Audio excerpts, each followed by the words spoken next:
ধৌরা দৌড়ি করি কার মায়ায়,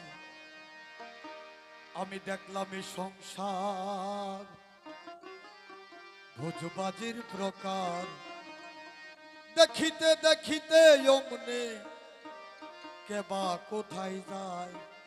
আপনি টেরও পাবেন না এখান থেকে একটা মানুষ পৃথিবী থেকে চলে যাবে। লালন সাইজির কথার মানে উনি যে কালাম করেছেন সে কালামের ভিতরে অনেক কিছু আছে, যদি খোঁজেন পাবেন।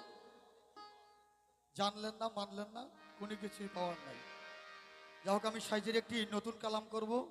আমি যে কোনো স্টেজে যাই আমি চেষ্টা করি সাইজির নতুন নতুন কালাম করার জন্য, কারণ আমার কাজ হচ্ছে শিক্ষা।